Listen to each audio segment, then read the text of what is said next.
a la FIL, a la Universidad Veracruzana. Estamos aquí, su servidor Juan Pablo Patiño, moderaré esta presentación.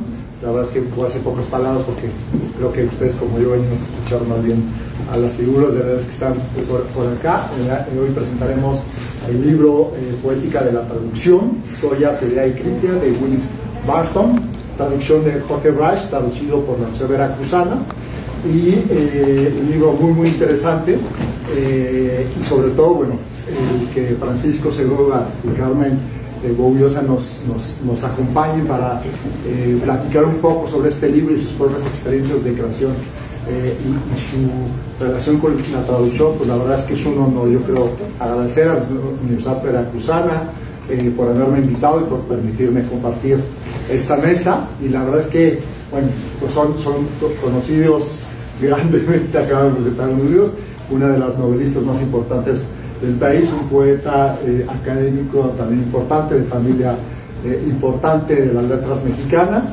y creo que después de esta breve presentación, pues mejor dejamos que los figuras de las letras pues platiquen un poco más de este libro y pues les damos adelante. Cambiamos de orden.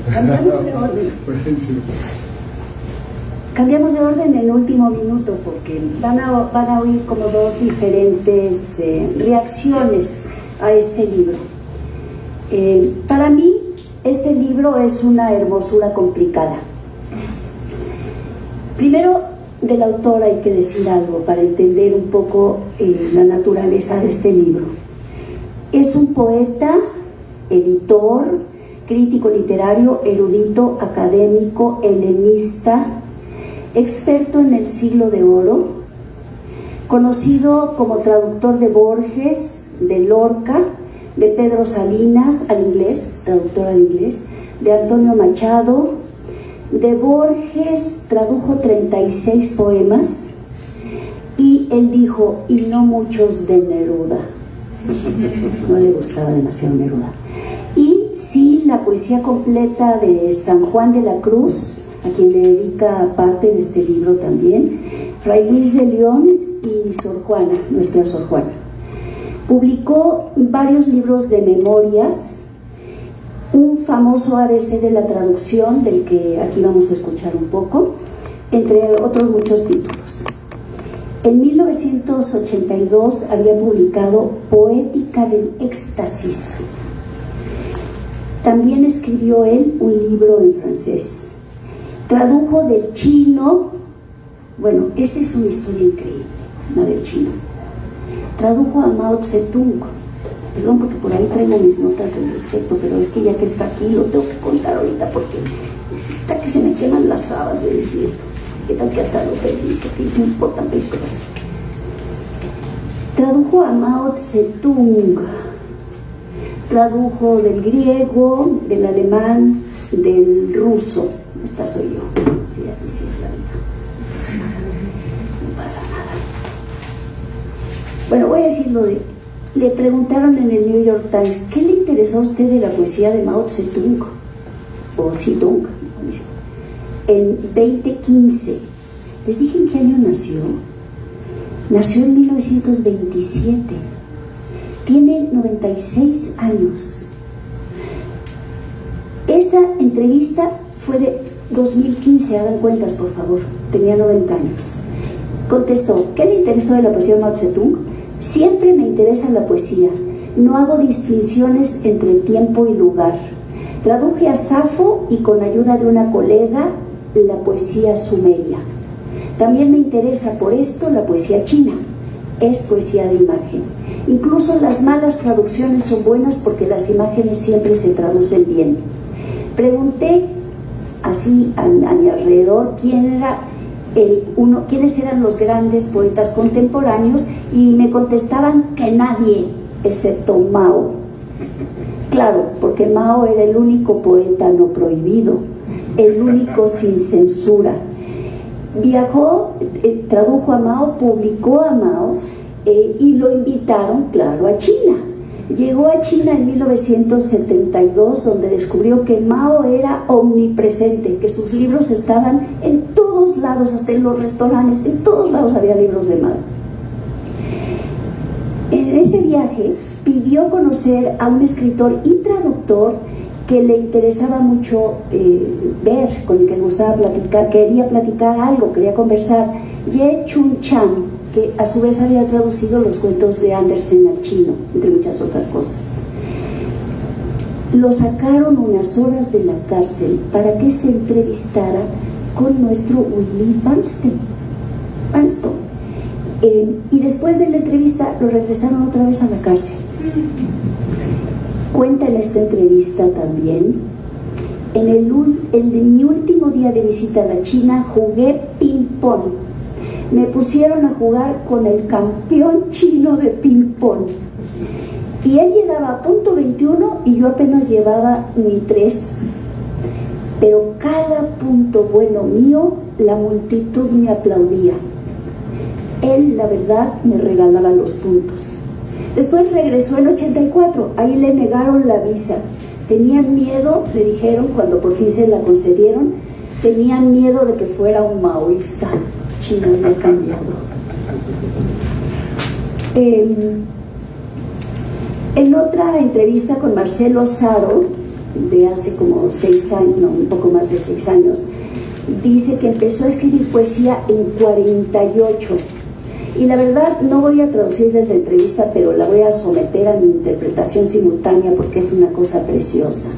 Empecé a escribir cuando estudiaba filosofía, no la preparación ideal para escribir poesía, pero sí era algo excelente para dejar atrás.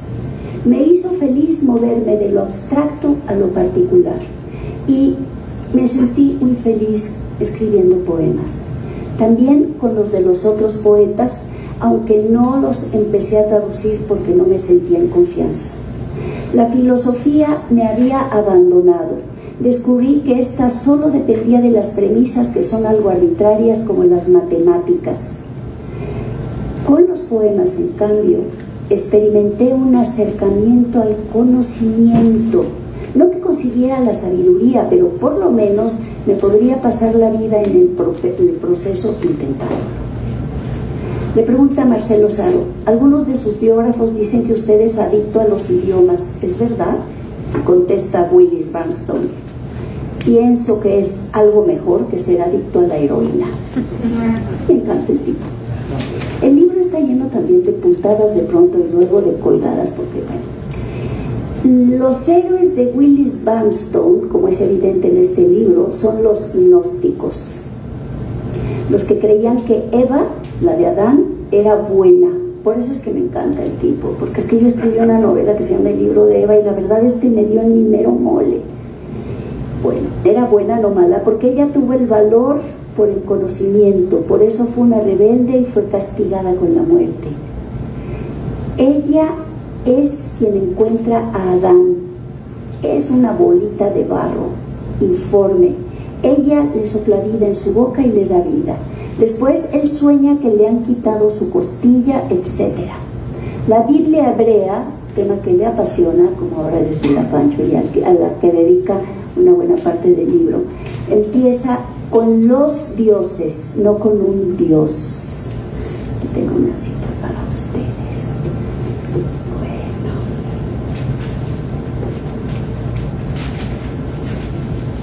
Un pie de página de su libro. Únicamente los gnósticos, en sus contradictorios y sagrados principios judíos y cristianos, refutaron la noción de un Dios masculino. Habiendo repudiado al Dios creador de la Biblia, a quien entre otros nombres llamaban Yahvé y el monstruoso demiurgo Yababaoth, por haber apasionado nuestros espíritus en nuestros cuerpos terrenos, los gnósticos situaban al usurpador Dios creador directamente por debajo de la Madre Sofía en la jerarquía de deidades. Y ahí, bueno, cita porque es un erudito, entre otras cosas. Sus frases son bastante extraordinarias. Por ejemplo, Borges no puede ser San Juan de la Cruz porque sabe demasiado. Son distintos. Nadie puede ser Juan de la Cruz, así como nadie puede ser Borges. me encanta. Del libro Poética de la Traducción, que primero que nada hay que hacer mención al traductor, porque es un libro sobre la traducción, Jorge Brach, hay que darle crédito. Yo pensé, bueno, Babel no fue una maldición, sino una bendición, o sí fue una maldición, y no hay mal que por bien no venga. Como dice el título, es una poética de la traducción, que es decir, que se ocupará de los principios y naturaleza de la traducción, recogerá la teoría de la dicha y nos mostrará un conjunto de principios o de reglas de ese arte, que para él traducir es un arte. Si cumple lo dicho, es una aproximación y una descripción del traducir, que es, él nos dice, leer, que es escribir, que es someterse al texto que se está traduciendo y es apropiarse de él, encarnarlo o cambiarlo, o solo ser máscara, o ser maquillaje, o ser verdad literaria, así sea contraria a la original. Es también, y es la parte que a mí la verdad me encantó, una recopilación de visiones sobre la traducción. Sigue algunas capitales traiciones de la traducción, observa hechuras de los poderes transformadores de la traducción, se extiende muy largo en el caso de la Biblia, y de las repercusiones de la manipulación lingüística. Sí, lo cito: a Jesús y sus discípulos, mediante la manipulación lingüística, se les negó parentesco con sus antepasados, atizando el antisemitismo cristiano. Le obsesionaba la idea o la certeza de que Jesús era judío y de que había habido una intención de borrarle su judaísmo. Incluso daba un curso en la universidad que se llamaba Jesús era judío, y siempre se llenaban, siempre se llenaban, pues sí. No es solo que el libro hable de los poderes transformadores de la traducción, sino que el poeta y traductor Willis Barstone nos lleva de la mano a explorar, usando como un rayo de luz la del título, la naturaleza del lenguaje, del texto literario, de nuestras culturas, de la historia, de nuestro ser humano. Es, como les decía, un erudito, es muy divertido, es un sabio y está algo loco. O como bien dice el dicho, este libro no tiene desperdicio, es un libro delicioso. Se divide en 3 porciones: la introducción, la historia de la Biblia como paradigma de la traducción, y a eso cito un poco porque no lo resistí, esta es de las cosas que destacé en mi texto porque yo no lo soportaba y es que otra cosa peor, pero pues ya digo. La Biblia devoró todo lo que pudo del pasado. No nació en el aislamiento de un solo pueblo, sino de una conciencia plena y cultivada de los conocimientos y la sabiduría de su época. Es precioso cómo habla de recopilar la sabiduría oral y lo diferente que es de la sabiduría escrita. Todo eso es muy interesante. Y luego, mediante la traducción, la abierta traducción formal a otras lenguas, la Biblia se convirtió en el libro de todo el mundo. Más adelante dice, la Biblia llegó a figurar una Babel políglota, a contrarrestar la diáspora de la palabra que había decretado Dios. Pero luego ocurrió otra cosa, nos explica Willis. La traducción religiosa pone en peligro la existencia tanto de la fuente como de su autor. Perdónenme, hice un cortapega porque no me gustaba lo que había escrito y ahora traigo una cosa toda llena de cortapegas. Sentí muy bonito hacer cortapegas porque me acordé cuando uno de verdad no tenía computadora. Sí. Yo la verdad siempre cargo mi Prit y mi tijera. Porque siempre, claro, yo todavía uso Prit y tijera y también tengo marcador blanco para borrar. Pero aquí no usé marcador blanco, sino solo la tijera y el Prit. Se lo inventó la mamá de uno de los monkeys. ¿Sabías eso? No. El corrector. ¿Cómo? Lo inventó la mamá de yo uno todavía, de ellos, no me acuerdo, yo todavía lo compro. Soy la única que sigue contando. Eres la última. Soy la última. Bueno, este libro está cargado de citas de escritores de diferentes latitudes, de anécdotas muy interesantes, e incluye algunos listados que Barstow arma con sazón, como estos que les voy a leer. 13 vistazos a los originales sagrados. 1. A los ojos del traductor, todo original es sagrado. 2. A los ojos del mundo, toda traducción es profana. 3. Sin embargo, a veces el traductor olvida, mutila u oculta el original, con lo que efectúa una transformación profana del original sagrado. ¿Cómo no va a ser divertido? Es divertidísimo, es un hombre sensacional y poeta sensacional. Y 4. Gran parte del Antiguo y buena parte del Nuevo Testamento son traducción embosada, y así la Biblia viene a aceptarse uniformemente como original sagrado. Me salto el 5 porque es un asunto literario pues bastante suave lo de Pablo, pero no viene. En 6. Entre el texto original y su traducción está el vínculo familiar que hay entre el Santo Padre y sus hijos profanos. ¿Te encantan esas cosas? Ay, yo lo quiero. Digo, no lo conozco, pero lo quiero, de verdad lo quiero. 7. Entre la creación y su traducción está el eslabón inviolable de Dios el Creador, a partir de la nada, de la luz y la forma sus esclavos Adán y Eva en el jardín, quienes deben obedecer fielmente. Ellos han de imitar con sus actos las palabras pronunciadas por él. Y luego viene lo de Eva, que perdón, pero es que ahí me conquistó con Eva, porque claro, como es un experto de las versiones judías de la Biblia y las versiones antiguas, como lo ha estudiado, pues se encontró la verdadera Eva, que es al fin mujer de buen gusto. Eva prefiere la sabiduría y con su interés ante lo desconocido tradujo la eternidad a lo temporal, su palabra a la memoria y su yo entero a la tierra eternamente palpitante. 10. Eva ha legado al mundo su don para la traducción y el traductor roba y da. 11. Eva es la madre de la traducción. Ella transforma en color. Es que es obvio, porque ¿qué pasaba en el paraíso, en la versión bíblica que conocemos? Pues pasaba que una persona ponía el nombre a todas las cosas, pero todas las cosas que estaban allá pues no se parecen mucho a las cosas que tenemos acá, y además al expulsarlos del paraíso el ángel los obligó a dispersarse, y como iban a diferentes rincones de la tierra pues tenían que hablar diferentes lenguas. Dice Barstow, claro que todos creemos más bien mitológicamente que fue la Torre de Babel, pero él dice que es ahí, o más bien es el segundo reciclado de la necesidad del traductor.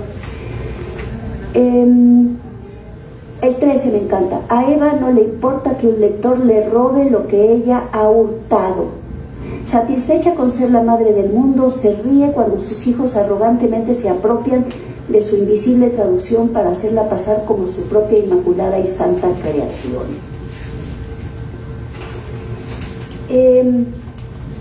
Yo diría que es bueno para tener un libro alrededor de la casa, como un libro de cabecera, porque se le puede abrir al azar y echarse a gozar. Cuenta anécdotas de todo tipo. Perdonen, yo en mi copy-paste, ya que ya estoy mal acostumbrada a hacerlo así entero, ya me salté mi página que me falta ahorita. ¿Qué vamos a hacer siendo el ridículo? Aquí estamos.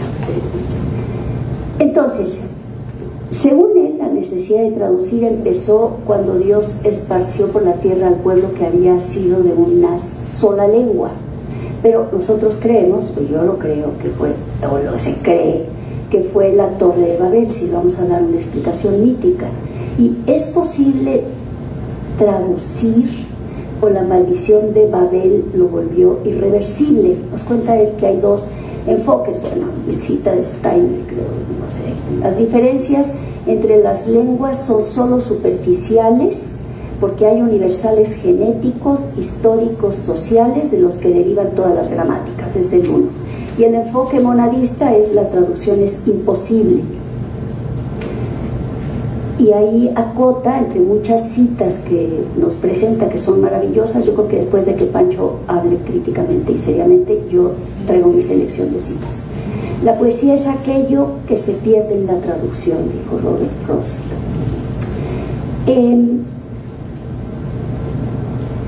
Babel quiere decir puerta de Dios, pero Yahvé tomó la palabra para convertirlo en un sustantivo común, revoltura de lenguas. Y ahí hay algo más que a mí me llama la atención. Esta puerta de Dios, la Babel, tiene el mismo nombre en traducción que Babilonia. Las dos son la puerta de Dios. Y las puertas de Dios, las de Babilonia, las de Ishtar, se exhiben en el Museo Pérgamo de Berlín. Para Babilonia, para los cristianos, Babilonia era el vicio y el mal. Para el judío era metáfora del exilio judío y un símbolo del opresor. Jeremías escribió: será convertida en un montón de ruinas, una madriguera de chacales, un motivo de estupor y de burla. Y estas puertas de Ishtar fueron rescatadas entre 1898 y 1917 por un arqueólogo alemán, Goldebey, en Irak, y son bellísimas.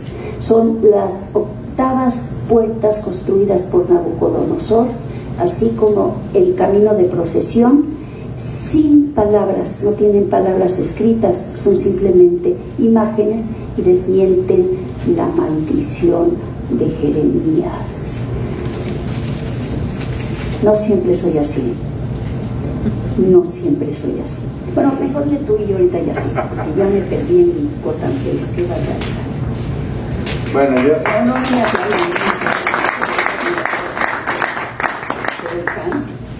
yo debo decir que yo empecé a escribir estas notas a medida que iba leyendo el libro.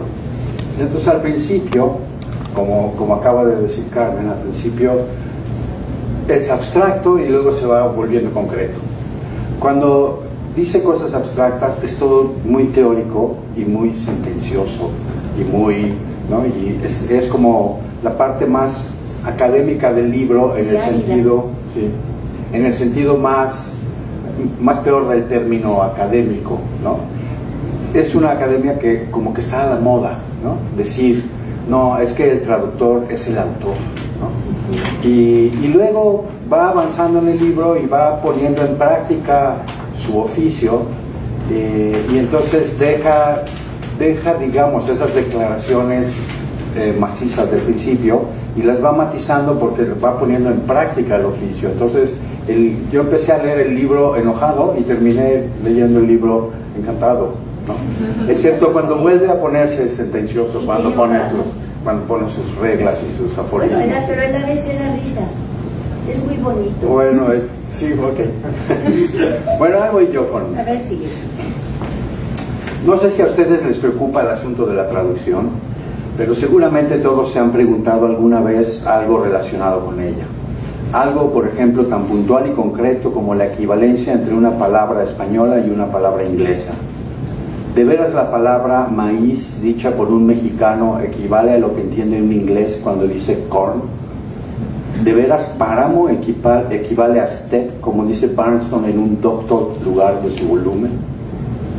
Enrique Munguía, uno de los primeros traductores de Eliot, tradujo The Wasteland como el páramo, lo cual parece razonable, pero revirtiéndolo al inglés diríamos que el poema de Eliot podría titularse The Steppe. Yo diría que no, pero ya se ve que mi prueba no es del todo legítima. En cualquier caso, también podríamos preguntarnos cosas un poco más graves, generales y abstractas, como son las que se hace Barton en la primera parte de su libro. Por ejemplo, cuando digo algo, ¿traduzco a palabras mis pensamientos? Si respondo que sí, ¿resulta entonces que tengo pensamientos que no se formulan en palabras? ¿Cómo podrían ser esos pensamientos sin palabras? Sería difícil decirlo. Y así como con casi todo lo demás, aunque cada vez más peliagudamente, Cuando oigo hablar a alguien, traduzco en mi cerebro sus palabras a pensamientos. Y esos pensamientos son ya míos o siguen siendo suyos.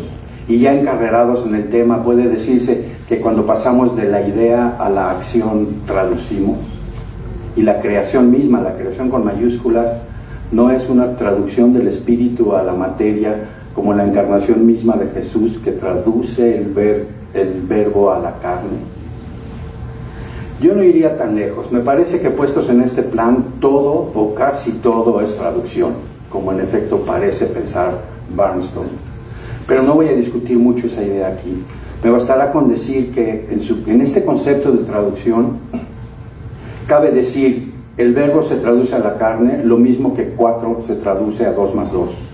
Y para mí esto es demasiado amplio. Como dice el dicho, el que mucho abarca, poco aprieta. Si la definición de traducción es tan laxa que caben en ella casi todos los procesos mentales y lingüísticos humanos, entonces ¿cuál es su especificidad? Y algo parecido ocurre con las nociones de autor y original, que hoy pierden la solidez que tuvieron durante los últimos 2 o 3 siglos, porque ahora a menudo se considera que quien traduce un soneto de Shakespeare es el autor de ese soneto. Con esto se pretende reivindicar la labor del traductor, tan menospreciada en el mundo editorial y en el académico. Pero al hacerlo así, convirtiendo al traductor en autor y apreciándolo efectivamente como autor, se le ignora en cuanto traductor. Una vez más, el traductor y su oficio quedan a la sombra sin ninguna clase de especificidad. Afortunadamente no son tan raros los traductores que han alcanzado un sólido prestigio literario sin convertirse por ello en autores de los libros que traducen. En español, por ejemplo, Rafael Cancinos Assens, Ángel Crespo, Juan Almela, Selman Cira. Ninguno de ellos toma el lugar de los autores que traducen. Ángel Crespo, por ejemplo, no despierta la tentación de ir a buscar las claves de la Divina Comedia en su biografía, no en la de Dante, con el pretexto de que en español él es el autor de la comedia, no Dante. Pero ya que se dice que quien traduce un soneto de Shakespeare hace a su modo Shakespeare, puede decirse igualmente que quien traduce los Principia Mathematica de Newton es en cierto modo el autor de la ley de la gravitación universal. O llevando las cosas al extremo, ¿le confiaría usted su dentadura a alguien que no estudió odontología pero tradujo un buen libro sobre la caries? Exagero, claro. En realidad, Barnston se ocupa solo de la traducción literaria, que es donde su libro de veras cobra cuerpo, y solo a modo de exposición teórica se hace cargo de estas posturas radicales al principio de su libro. En general, al comentar casos particulares, aprecia la labor de quienes se mueven sin tocarlos entre los extremos de usurpar llanamente el lugar de Shakespeare y el de quedar borrado en el anonimato. Después de todo, la traducción es un arte y el arte permite esa flexibilidad. En cualquier caso, la parte del libro más interesante, al menos para mí, es la que se dedica, más que a los pronunciamientos teóricos, siempre más o menos académicos, a la práctica de la traducción, a su historia y análisis. Dicho de otro modo, la parte que tiende a la filología. Ahí nos enteramos, por ejemplo, de que los misioneros que predicaron el Evangelio a los inuits, los esquimales, es otra manera de llamarlo, que predicaron el Evangelio a los inuit, consideraron apropiado deshacerse de esa imagen de inocencia e indefensión que representa para nosotros el Cordero de Dios. Pues no hay corderos en los territorios inuits, y lo sustituyeron por la foca de Dios. Uno podría preguntarse si esto, más que una traducción, es una adaptación, pero ya hemos visto que para Barnston casi todo es traducción. Otro caso ocurre en la traslación misma de la Biblia. Barnston señala que las versiones que nosotros leemos, no hay ningún Jesús antes de eso que mencionaba Carmen, no hay ningún Jesús antes de Jesucristo, como si su nombre, Joshua, no hubiese sido jamás el mismo que el de los otros Josué que figuran en el Antiguo Testamento. Y lo mismo ocurre con el de María, que adapta para ella y las cristianas que vienen después el viejo nombre de Miriam.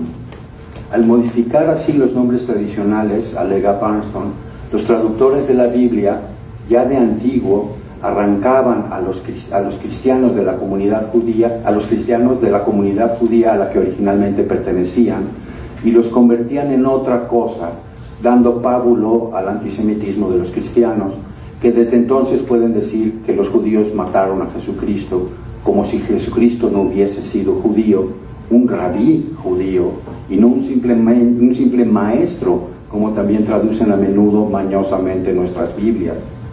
Es una historia complicada, pero en resumen, por esos mismos o parecidos motivos, el nombre de Judas se desdobló en Judá, y el de Jacob en Jacobo, Santiago y Jaime, todos ellos invenciones de traductores. Es interesante también el análisis que hace Barnston de la forma en que un poema de Safo va pasando de mano en mano hasta convertirse en un poema indudablemente inglés. Quiero decir, en un poema adoptado como propio por la tradición poética inglesa. Es cierto que lo retomó primero Catulo y que también él lo convirtió en un poema absolutamente suyo, pero en sus días eso era lo normal y no causaba polémica como en el nuestro. Algunos autores modernos han vuelto al original de Safo, que han traducido de 1000 maneras distintas hasta llegar prácticamente a lo mismo que Catulo, cuando William Carlos Williams lo publica como propio en un libro donde lo titula Safo, como dando a entender que su poema no es de ella, sino sobre ella. Aquí debo señalar un par de gazapos. Dice Barnston de Safo: se llama la 10ª musa en un poema falsamente atribuido a Platón. Fue la primera entre las 9 poetas del Partenón de mujeres poetas y la mayor poeta de la antigüedad. El Partenón de las mujeres, no el Olimpo, el Parnaso o siquiera el Empíreo, que es un 10º cielo. En cualquier caso, también a Sor Juana se le cuelga el título de 10ª musa, pero en su caso vemos claro que no es porque fuera la primera entre una lista de 10 poetas notables, sino porque merecía sumarse a las 9 musas clásicas. Esta fama, por cierto, contradice lo que arguye William Carlos Williams entre los motivos que lo llevaron a traducirla. Dice Williams que Safo fue una gran poeta que recibió escaso reconocimiento de los demás poetas. Platón la llama 10ª musa. Sí. La exposición de estos dos casos de apropiación y modificación libérrima de un texto es fascinante. Cito: a menudo la traducción es un proceso histórico para producir originales, dice Barnston. Con esto se refiere al hecho de que, ocultando que el texto que se presenta tiene un precedente, es decir, ocultando por completo al autor o al texto original, el nuevo texto se presenta como original. Y aquí uno no puede dejar de preguntarse, ¿por qué a Barnston esto le parece legítimo cuando se trata de la poesía de Safo, borrada por Catulo o Williams, pero no tanto cuando se trata del diluvio babilonio suplantado por el bíblico? A propósito de esta obliteración del original, dice Barnston que entre los angloparlantes la Biblia del rey Jacobo no es vista como traducción sino como original, lo que no deja lugar a consideraciones de fidelidad y calidad de la traducción. Es verdad, pero aunque no lo cuenta Barnston, esto ha llevado a más de un político norteamericano, tengo los nombres pero no los voy a leer, justifique las peores tropelías de su país, alegando que si los estadounidenses no estuvieran llamados a dominar el mundo, Dios no habría escrito la Biblia en inglés. En cualquier caso, como he dicho, la parte más sustanciosa y fascinante del libro es la que Barnston dedica a contar cómo, traducción a traducción, se fue formando la Biblia que hoy leemos nosotros, y en particular la que leen los anglicanos y los protestantes de lengua inglesa, la Biblia del rey Jacobo. A mí, en lo personal, me hubiera gustado que, siendo hispanista como es, Barnston le dedicara siquiera un párrafo a las Biblias políglotas españolas, en particular la Biblia Regia, encargada por Felipe II a don Benito Arias Montano, a quien está dedicada la extraordinaria epístola para Arias Montano de Francisco de Aldana, impresa en Amberes por Cristóbal Plantino, en cuyos talleres aprendió el oficio el primer tallador de tipo mexicano, Cornelio Adrián César. condenado aquí por la Inquisición, como cuenta Juan Pasco en un minucioso estudio sobre él. Un comentario sobre estas dos Biblias políglotas habría ayudado a dispersar un poco las densas tinieblas en que la leyenda negra inventada por los ingleses sumergió a España justo en los años en que aparecían esas dos Biblias luminosas. Pero ya que hablamos de traducciones, supongo que fue endiabladamente difícil traer del inglés al español este grueso volumen sobre traducción y traducciones, pero la labor se ha cumplido más que felizmente. A Jorge Brar debemos agradecer su espléndida versión de este libro y a la Universidad Veracruzana su magnífica edición. Muchas gracias. Bueno, a continuación yo quisiera hacerles, si me permiten, una pregunta basada en mi propia lectura, quizás una forma de que yo pensé solucionar esta parte entre fidelidad y recreación, ¿no? Yo me acordé de Maurice Blanchot, del cual toman, bueno, algunos pensadores franceses bastantes cosas sin reconocerlo, que dice que la crítica que de alguna manera juzga, pues es una crítica académica, aburrida, etcétera, etcétera. Pero hay otro tipo de crítica que implica la recreación en el sentido de poner en escena o dramatizar la obra que se está comentando. Y en ese sentido se es fiel, pero a la vez original, es decir, poner en escena el drama, las fuerzas, las ideas, las emociones de una obra a través de la crítica, se puede permanecer en la obra, pero de alguna manera se está recreando.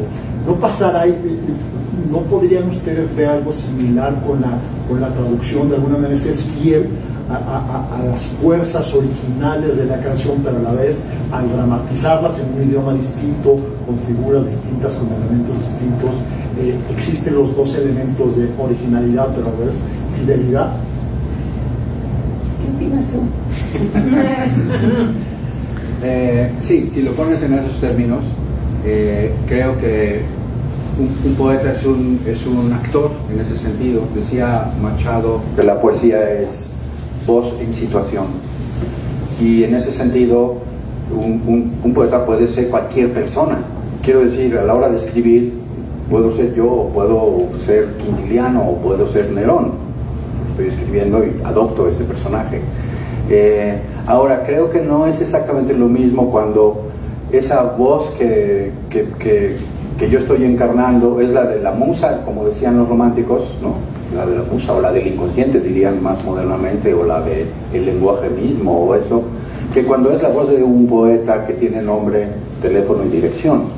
¿Me explico? Entonces sí hay una actuación, digamos, en ambos casos, pero no es exactamente igual cada una de ellas, ¿no? Yo creo que Willy se hace esa pregunta repetidamente, y a mí en el punto en el que me interesó, porque la verdad es que yo vivo en traducción, doy clases en inglés, no doy clases en español, y había escrito algo muy personal y no me atreví a leerlo, nada más saqué lo que era como no personal, pero para Willis, y ahí es donde lo apunté, para Willis el caso de traducción extraordinaria era con un poeta místico, y Willis mismo justifica que él no es un místico, pero él ha sentido una luz que se le acomodó en la cabeza, en el estómago, en algún lugar se le acomodó una luz y vio otro mundo.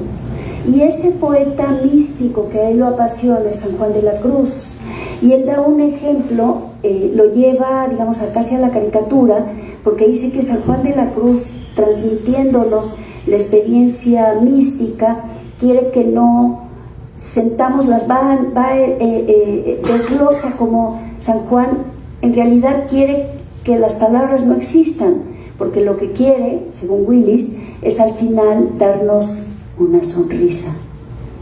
Eso dice en el libro, y eso sí me pareció como muy equivocado, porque bueno, no equivocado, sino sí, diría yo, perturbador, porque es que las palabras pueden provocar una sonrisa, claro, y una experiencia mística dista de ser una sonrisa. Entonces él, tratando de observar cómo su pasión por el poeta que más lo ha apasionado que es San Juan de la Cruz, cómo él puede transmitir eso que él mismo, por estar tanto leyendo a San Juan de la Cruz, sintió. Y cuando lo cuenta afuera de la traducción, pues resulta una interpretación un poco ridícula, porque no es una sonrisa lo que hay en San Juan de la Cruz, ni en la experiencia mística, ni en las traducciones de Willis, que son espléndidas, por cierto, sino son lo que el poeta le dio. Y creo que de alguna manera él sí lo consigue. Y creo que rara vez en poesía se consigue leer en la otra lengua algo, si no idéntico no existe. Además, un lector nunca es idéntico. Uno mismo lee un autor hoy, lo lees 10 años después y tienes otra percepción, ¿cierto? Y el texto tiene esta modulación colectiva. Todo texto modula con la lengua, que es una hechura de todos nosotros, y la lengua pues la vamos cambiando. Ahora, ahí fue donde me pareció que al ponerlo en explicación pues se volvía algo un poco ridículo, porque así termina él explicando su intento de transmitir la experiencia mística. Pero en cambio me encantó como, llenando de anécdotas, nos ilustra acerca de muchas cosas que son difíciles de verbalizar.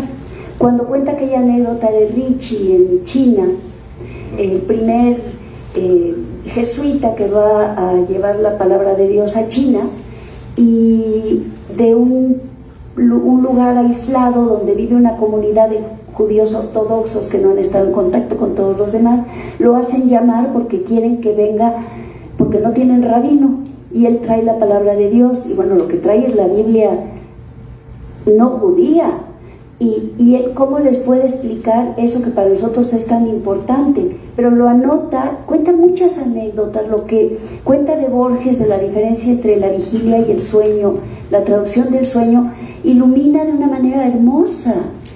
O sea que es un escritor con una delicadeza enorme, y que a veces, pues queriendo ponerse práctico, pues a todos nos pasa, se desbarranca, pero tiene una delicadeza y una profundidad de pensamiento y un entendimiento de las cosas, y una locura, que es siempre un elemento muy importante que lo hace ser un buen traductor.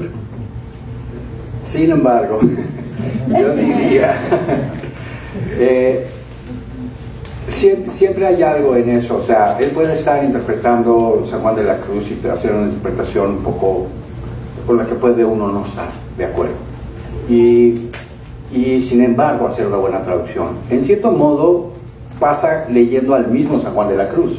Uno lee las explicaciones que da San Juan de la Cruz sobre sus poemas y dice, a mí eso puede no interesarme en lo absoluto porque el poema es glorioso, ¿no? Casi siempre un poeta que define una poética la viola a los 2 segundos. Al primer poema que escribe, después de escribir su poética, ya está contradiciendo su poética. Eso es lo normal.